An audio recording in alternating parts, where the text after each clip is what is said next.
Chapter 8. My mind was made up. I was in search of a harmonious existence, and everything that disturbed that harmony was to be rigorously excluded, even my college work. One whole night I sat up in the loneliness of my house thinking it over, and before the night was out my mind was made up. I could not go on with that work, nor did I need the 100 rupees they gave me. At first I had thought of sending in my resignation by letter to Brown, and making an end of it. I would avoid all the personal contacts, persuasions, and all the possible sentimentalities inevitable in the act of snapping familiar roots. I would send in a letter which would be a classic in its own way, and which would singe the fingers of whoever touched it. In it I was going to attack a whole century of false education. I was going to explain why I could no longer stuff Shakespeare and Elizabethan meter and romantic poetry for the 100th time into young minds and feed them on the dead mutton of literary analysis and theories and histories, while what they needed was lessons in the fullest use of the mind. This education had reduced us to a nation of morons. We were strangers to our own culture and camp followers of another culture, feeding on leavings and garbage. After coffee, I sat down at my table with several sheets of large paper before me. I began, "Dear Mr. Brown, this is my letter of resignation. You will doubtless want to know the reasons. Here they are. I didn't like this. It was too breezy." I scored it out and began again. I filled 3 sheets, and reading it over, felt ashamed of myself. It was too theatrical and pompous for my taste. I was entangled too much in theories and platitudes and holding forth to all whom it might concern. It was like a rabid attack on all English writers, which was hardly my purpose. What fool could be insensible to Shakespeare's sonnets or the Ode to the West Wind? A thing of beauty is a joy forever. I reflected. But what about examinations and critical notes? Didn't these largely take the place of literature? What about our own roots? I thought over it deeply and felt very puzzled. I added, I am up against the system, the whole method and approach of a system of education which makes us morons, cultural morons, but efficient clerks for all your business and administrative offices. You must not think that I am opposed to my particular studies of authors. The repetition of ideas uttered 100 times before. It looked like a rehash of an article entitled, Problems of Higher Education, which appeared again and again in a weekend educational supplement, the yarn some educationist was spinning out for 10 rupees a column. This is not what I want to say, I muttered to myself and tore up the letter and stuffed it into the waste paper basket. There is something far deeper that I wish to say. I took out a small sheet of paper and wrote, "Dear Sir, I beg to tender my resignation for personal reasons. I request you to relieve me immediately." I put it in an envelope. I walked into Brown's room that afternoon with this envelope in my hand. He was in a leisurely mood sitting back in his swivel chair, reading a book. I placed the envelope before him. "What is this?" "Applying for leave," he said, a smile spreading on his aged handsome face. "Be seated." He read the letter. His face turned slightly red. He looked at me and said, "What is the matter?" He lit a cigarette, blew out a ring of smoke and waited for my answer, looking at me with his greenish eyes. I merely replied, "I can't go on with this work any longer, sir." "Any special reason?" I remained silent. I didn't know what to say. I replied, "I am taking up work in a children's school." "Oh," he said, "but I didn't know you had primary school training," he replied. I looked at him in despair. His Western mind, classifying, labeling, departmentalizing. I merely replied, "I am beginning a new experiment in education, with another friend." "Oh, that is interesting," he replied. "But look here, must you resign? Couldn't you keep it on as an extra interest? We do want a lot of experimenting in education, but you could always." He went on suggesting it as a hobby. I replied, "Sir, what I am doing in the college hardly seems to me work. I mug up and repeat and they mug up and repeat in examinations. This hardly seems to me work, Mr. Brown. It is a fraud I am practicing for a consideration of 100 rupees a month. It doesn't please my innermost self." Thus I rambled on. I do not know, he said, scratching his head. It seems to me unfortunate. However, I wouldn't make up my mind in a hurry if I were you. I have thought it over deeply, sir, I replied. My mind is made up. He asked, what does it mean to you financially?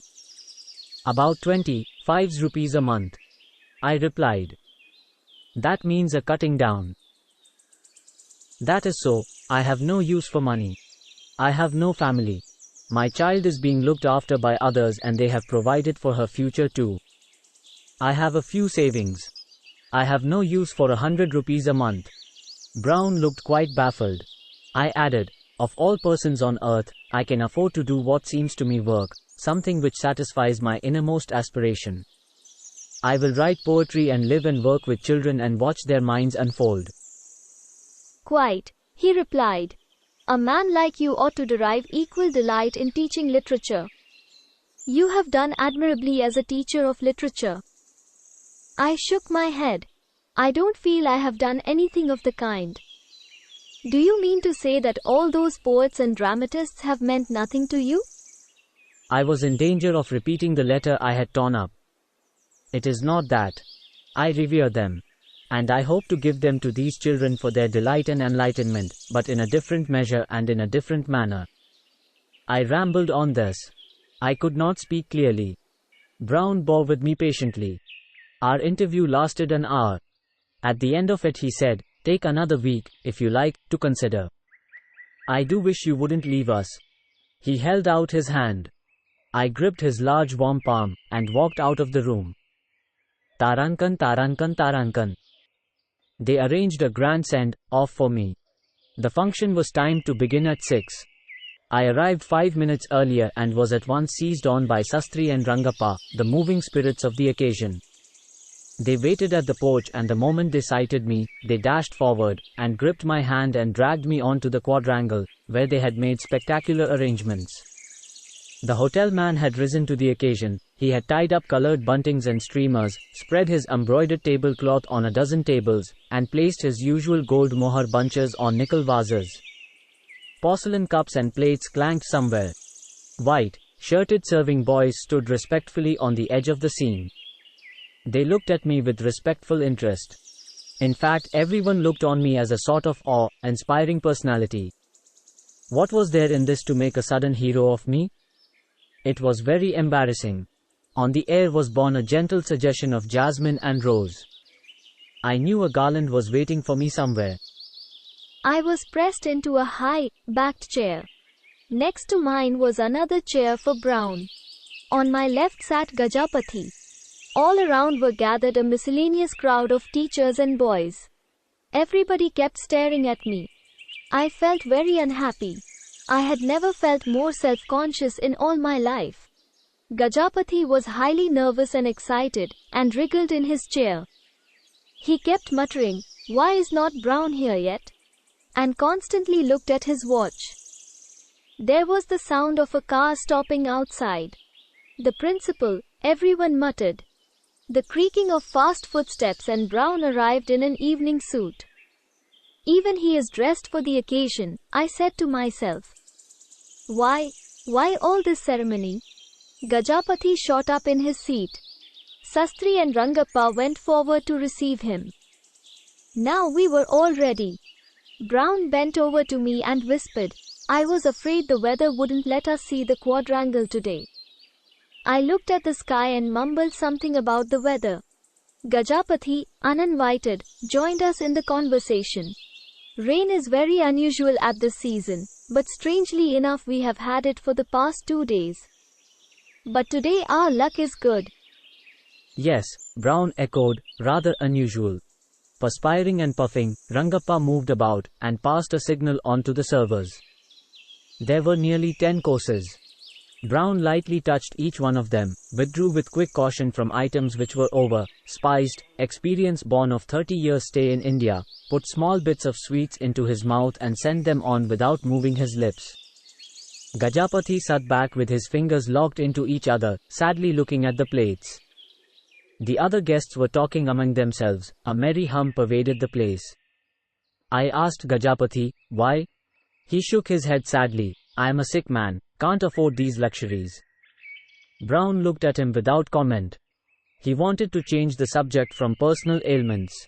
He held up between his thumb and forefinger a gold-colored sweet and said, "This is also a variant of jalebi, isn't it?" "I suppose so, sir," replied Gajapati. "I think it is the stuff made of American flour, while the real jalebi." "Ah, I'm right. I know my jalebi when I see it." A smile spread round his eyes. We laughed. Rangappa, who had been observing us from his chair far off, looked at us inquiringly, and also smiled out of politeness. When coffee was served, Brown clutched his cup and stood up. A silence fell on the gathering. "To the health of our guest of this evening," he said in his deep sonorous voice. "I don't know if it would be right to toast with coffee, but we won't bother about these proprieties now. On behalf of the assembly, he wished me all prosperity and happiness." He continued, "I have known him. I have lost count now how many years. I remember the day he came to my room with an application for a seat in English honors. I've seen him grow under my eyes. He has shown himself an able teacher. The boys have loved him. And I'm sure they have had reason to dread him very much as an examiner. Some boys looked at me with a grin. Everywhere, under every condition, he has proved himself to be an uncompromising idealist. His constant anxiety has been to find the world good enough for his own principles of life and letters. Few men would have the courage to throw up a lucrative income and adopt one very much lower. But he has done it.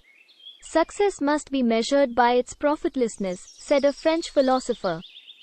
Our college can look upon this idealist with justifiable pride. And, looking at me, he said, "When your institution has developed and made a mark in the world, I do hope you will allow us a small share of the gratification that you yourself feel.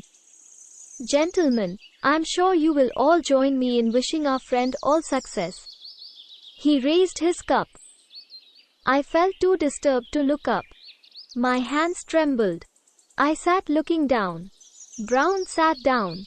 I was too moved. "Many thanks," I murmured. 3 more speeches followed, one by Rangappa, who traced our friendship to the hostel days, one by Sastri, and one by an honors boy. "Our country needs more men like our beloved teacher who is going out today," he said in his high-pitched tender voice. "The national regeneration is in his hands." Goodwill and adulation enveloped me like thick mist. In the end I got up and said, "Gentlemen, permit me to thank you all for your kind words. Let me assure you I am retiring, not with a feeling of sacrifice for a national cause, but with a very selfish purpose. I am seeking a great inner peace. I find I can't attain it unless I withdraw from the adult world and adult work into the world of children. And there, let me assure you, is a vast storehouse of peace and harmony. I have not had in mind anything more than that, and I hope you will correct your estimates accordingly. I am deeply grateful to you and to our chief for your great kindness." I sat down because I found my voice quivering. Rangappa brought a heavy rose and jasmine garland and slipped it over my neck. He brought another and put it on the principal. Applause. 3 cheers for our guest of the evening, somebody screamed. Hip, hip, burst like an explosion. And then, 3 cheers for our principal. On this thunderous note, our evening concluded. I was walking down our lone street late at night, enveloped in the fragrance of the jasmine and rose garland, slung on my arm. For whom am I carrying this jasmine home? I asked myself. Sushila would treasure a garland for 2 whole days, cutting up and sticking masses of it in her hair morning and evening. Carrying a garland to a lonely house, a dreadful job, I told myself. I fumbled with the key in the dark, opened the door and switched on the light. I hung up the garland on a nail and kicked up the roll of bedding. The fragrance permeated the whole house. I sprinkled a little water on the flowers to keep them fresh, put out the light and lay down to sleep. The garland hung by the nail right over my head. The few drops of water which I sprinkled on the flowers seemed to have quickened in them a new life. Their essences came forth into the dark night as I lay in bed, bringing a new vigor with them. The atmosphere became surcharged with strange spiritual forces. Their delicate aroma filled every particle of the air, and as I let my mind float in the ecstasy, gradually perceptions and senses deepened. Oblivion crept over me like a cloud. The past, present, and the future welded into one. I had been thinking of the day's activities and meetings and associations. But they seemed to have no place now. I checked my mind. Bits of memory came floating, a gesture of Brown's, the toy house in the dentist's front room, Rangappa with a garland, and the ring of many speeches and voices. All this was gently overwhelmed and swept aside, till one's mind became clean and bare and a mere chamber of fragrance. It was a superb, noble intoxication, and I had no choice but to let my mind and memories drown in it. I softly called, Sushila. Sushila, my wife, with all my being. It sounded as if it were a hypnotic melody. My wife, my wife, my wife. My mind trembled with this rhythm. I forgot myself and my own existence. I fell into a drowse, whispering, my wife, wife. How long? How could I say? When I opened my eyes again, she was sitting on my bed looking at me with an extraordinary smile in her eyes. Sushila. Sushila. I cried. You here? Yes, I'm here, have always been here. I sat up leaning on my pillow. Why do you disturb yourself? She asked. I am making a place for you, I said, edging away a little. I looked her up and down and said, how well you look. Her complexion had a golden glow, her eyes sparkled with a new light, her sari shimmered with blue interwoven with light, as she had termed it. How beautiful. I said, looking at it. Yes, I always wear this when I come to you. I know you like it very much, she said. I gazed on her face. There was an overwhelming fragrance of jasmine surrounding her. Still jasmine, scented. I commented. I'll wait, I said and got up. I picked up the garland from the nail and returned to bed. I held it to her. For you as ever. I somehow feared you wouldn't take it. She received it with a smile, cut off a piece of it and stuck it in a curve on the back of her head. She turned her head and asked, is this all right? Wonderful, I said, smelling it. A cock crew. The first purple of the dawn came through our window and faintly touched the walls of our room. Dawn, she whispered and rose to her feet. We stood at the window, gazing on a slender, red streak over the eastern rim of the earth. A cool breeze lapped our faces. The boundaries of our personalities suddenly dissolved. It was a moment of rare, immutable joy, a moment for which one feels grateful to life and death.